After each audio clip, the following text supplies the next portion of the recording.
This Browns offseason looks chaotic on the surface, but underneath it feels anything but random. While most fans are locked in on the coaching search, there's a much bigger story quietly unfolding, and it centers on Shedeur Sanders. According to recent commentary, Cleveland isn't just looking for the next head coach. They're looking for the right coach to protect a bet they've already made. A growing number of analysts and insiders suggest this was never just about wins and losses. From the moment Shedeur arrived, the Browns suddenly became relevant again. ESPN segments every week, social media buzzing, jerseys flying off shelves, and for a franchise that spent years on the margins of national conversation, that kind of attention matters more than most people want to admit. One media voice in particular, G. Bush, recently connected dots that others either missed or ignored. He argued that the Browns didn't stumble into this moment, they engineered it. Quarterbacks ahead of Shedeur moved out. A head coach who reportedly wasn't fully committed is gone. And now, the entire coaching search appears to be about alignment, not experimentation. Now, none of this has been officially confirmed. The Browns haven't said they're building everything around one player, but actions tend to speak louder than press conferences. And when you follow the sequence, who left, who stayed, and who suddenly became the face of the franchise, the picture starts to sharpen. This isn't just a football gamble, it's a business decision, a cultural decision, and possibly the most expensive bet Cleveland has made in decades. Because if Shedeur succeeds, the Browns don't just get a quarterback, they get relevance, growth, and a reset of their identity. And once you see how deep that bet really goes, the rest of this offseason starts to make a lot more sense. From the very beginning, something felt different about how the Browns handled Shedeur Sanders. Fifth-round quarterbacks are usually invisible. They develop quietly, fight for practice reps, and rarely dominate headlines. But that wasn't the case here, not even close. From training camp onward, Shedeur became a weekly talking point on national television. ESPN debates, social media clips, endless discussions about his poise, confidence, and upside. That kind of attention doesn't normally follow a late-round rookie, especially not in a franchise that spent years trying to avoid quarterback drama. Yet suddenly, Cleveland was back in the spotlight, and it wasn't because of a playoff push or a blockbuster signing. That's what made people start asking questions. Why was so much energy being directed toward a player who, on paper, should have been buried on the depth chart? Why did the conversation feel bigger than football decisions alone? According to commentary circulating around the league, this wasn't accidental exposure. It was the byproduct of a player who brought relevance the moment he arrived. Think about how fast the narrative shifted. Training camp coverage that usually goes unnoticed was suddenly must-watch. Fans from outside Ohio were paying attention. Jersey sales reportedly spiked. And the Browns, a team often framed as dysfunctional or forgettable, became part of the weekly NFL conversation again. That doesn't happen without a catalyst. What's important here is perception. Teams don't market fifth-round projects unless they see something worth amplifying. And while no executive has gone on record saying this was the plan, the pattern is hard to ignore. Shedeur wasn't being handled like a long-term backup. He was being positioned, intentionally or not, as a central figure. That positioning created momentum. Momentum with fans, momentum with media, and momentum inside the organization. Because once a player becomes the face of attention, decisions around him start carrying more weight. Coaching choices, depth chart moves, public messaging, everything becomes connected. This doesn't mean the Browns crowned him the future on day one, but it does suggest they saw more than just a developmental flyer. They saw opportunity, football-wise, culturally, and commercially. And once a franchise realizes a player can change how the world looks at them, it becomes very hard to treat him like just another name on the roster. Here, where the conversation shifts from curiosity to consequence. Because the moment Shedeur Sanders entered the picture, the Browns didn't just gain a quarterback, they regained attention. real attention. The kind franchises can't manufacture with press releases or off-season hype. Before this, Cleveland barely registered nationally unless something went wrong. Now, they were a weekly topic, morning shows, debate panels, social media clips circulating far beyond Ohio. Training camp footage that normally gets ignored suddenly mattered.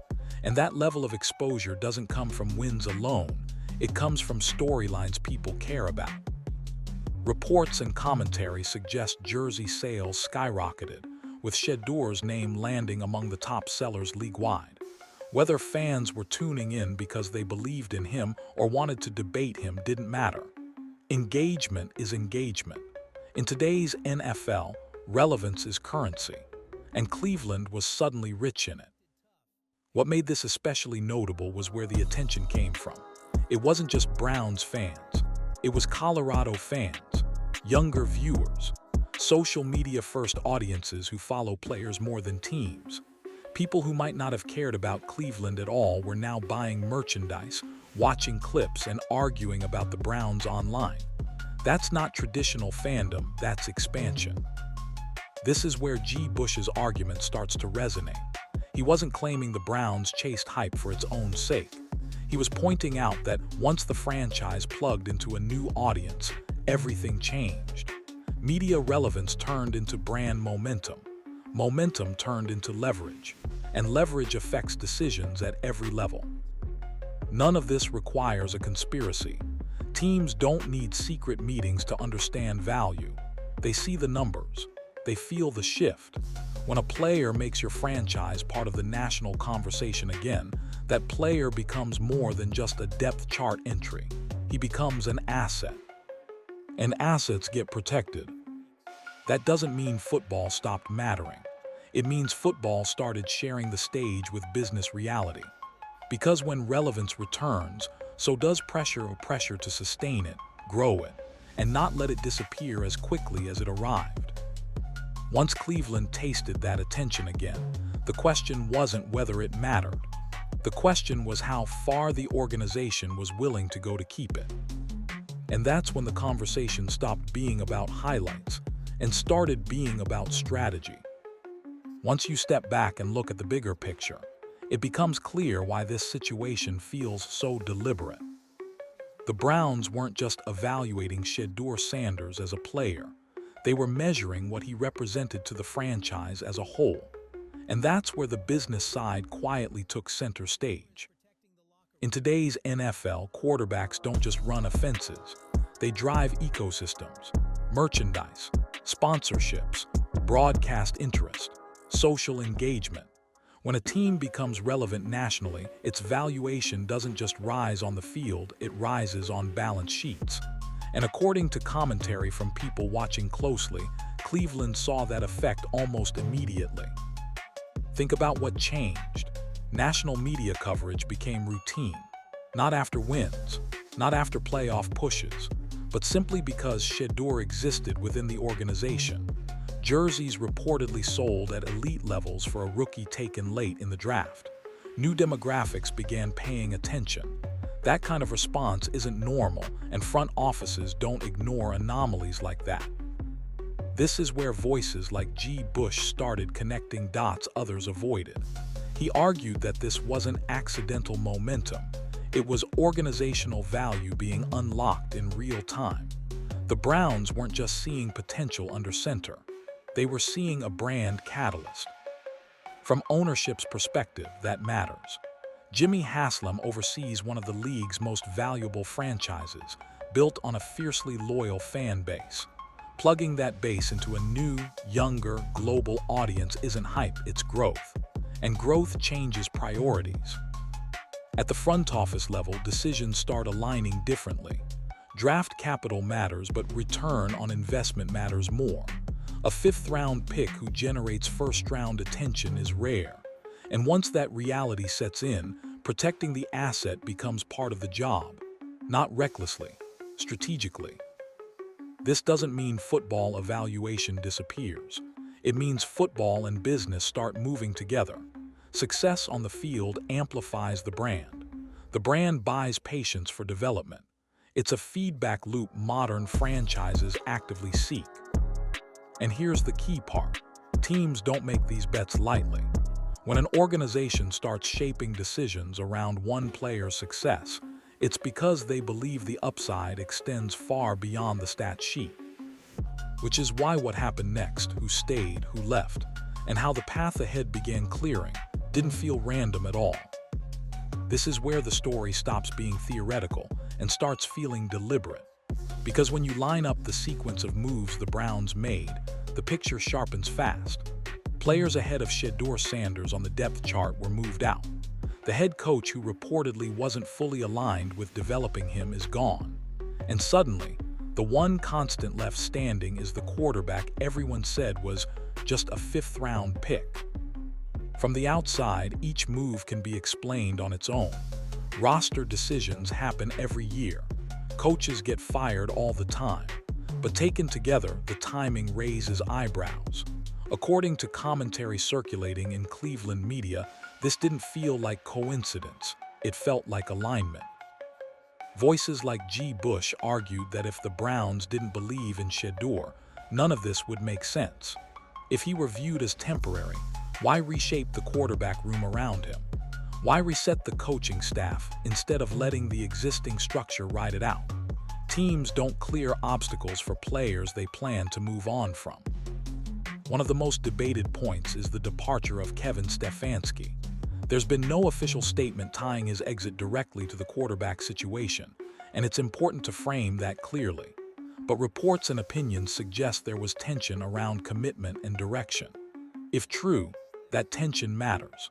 Because in the modern NFL, front offices increasingly side with quarterbacks over coaches, especially when they believe the quarterback is the future. That belief traces back to Andrew Berry. As the architect of the roster, Berry's fingerprints are on every major decision. And according to those close to the situation, he didn't draft Shedeur as a publicity move. He drafted him because he saw something worth building around. Everything that followed appears to support that idea. Again, none of this confirms intent as fact. These are interpretations based on sequence, not secret memos. But sequence matters. In the NFL, the order of decisions often tells you more than press conferences ever will. And when quarterbacks survive regime changes while others don't, it's usually a sign. A sign that the organization is choosing a direction, quietly, strategically, and without saying it out loud. Which brings us to the most revealing part of all, the coaching search that followed. Because once the path was cleared, the criteria for the next move became impossible to ignore. Once the dust settled, the Browns' coaching search stopped looking like a standard reset and started looking like a targeted mission. On the surface, it's about leadership, culture, and play calling. But underneath, there's a quieter requirement shaping every conversation: alignment with Shedeur Sanders. In today's NFL, this isn't unusual. Teams no longer hire coaches first and hope the quarterback fits. They do the opposite. They identify the quarterback they believe in, then find a coach who can maximize that player's strengths. The Browns appear to be following that exact model. And if that's true, it explains why this coaching search feels so specific. Reports and media discussion suggest Cleveland isn't just asking candidates about schemes or resumes.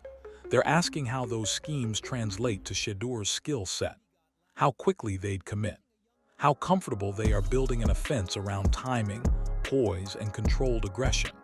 That's not speculation pulled from thin air. It's how modern front offices protect long-term investments. From a business standpoint, it makes sense. The Browns have already tied a significant amount of attention, momentum, and brand growth to Shedeur's presence. Hearing a coach who hesitates or resists that direction would undercut everything they've built so far. And franchises don't take backward steps once the spotlight is on. This is where the previous regime matters. If there truly was hesitation about committing early, then the organization faced a choice: change the quarterback or change the structure around him. The fact that the quarterback remains while the structure resets sends a clear message. even if no one says it publicly. What's interesting is how quiet Cleveland has been throughout this process. No bold declarations, no press conference promises, just deliberate movement. That silence isn't uncertainty, it's control. Teams that feel unsure leak. Teams that feel confident wait. Of course, this approach carries risk. Hitching your coaching future to one quarterback means the margin for error shrinks. If Shedeur struggles, the criticism won't just land on him. It'll land on everyone who committed to the plan. But commitment cuts both ways. It also gives quarterbacks the clarity and confidence they need to grow. That's the gamble Cleveland appears willing to make. Not because they're desperate, but because they believe the upside justifies it. And once you understand that, the final piece of this story comes into focus. What happens if this bet pays off? And what happens if it doesn't? Every bold move in the NFL carries a shadow, and this one is no different. If the Browns are truly centering their future around Shedeur Sanders, then the upside is massive, but so is the downside. Because when a franchise aligns football decisions, coaching hires, and brand momentum around one player, failure doesn't land softly. It lands everywhere. If this bet doesn't work, the first thing Cleveland loses isn't games, it's momentum. National media attention fades fast in the NFL. The same shows that debated Shedeur weekly would move on without hesitation. Jerseys stop flying. Casual fans drift away. The franchise quietly slides back into the background it worked so hard to escape. Relevance, once lost, is incredibly hard to regain. Then comes the organizational fallout. A coach hired specifically to develop one quarterback suddenly looks miscast. Schemes built around timing and trust get questioned. Front office decisions that once seemed visionary get reframed as reckless. And once that narrative flips, patience disappears almost overnight. For Cleveland Browns, this risk cuts deeper because of history. The Browns aren't just fighting present expectations, they're fighting decades of instability. Another quarterback reset wouldn't just be disappointing, it would feel familiar. And familiarity is the enemy of belief. Fans stop buying into the plan when they've seen too many versions of it fail. There's also the financial side no one likes to talk about after the fact. Sponsorships tied to excitement cool off. Media leverage disappears. Growth projections flatten.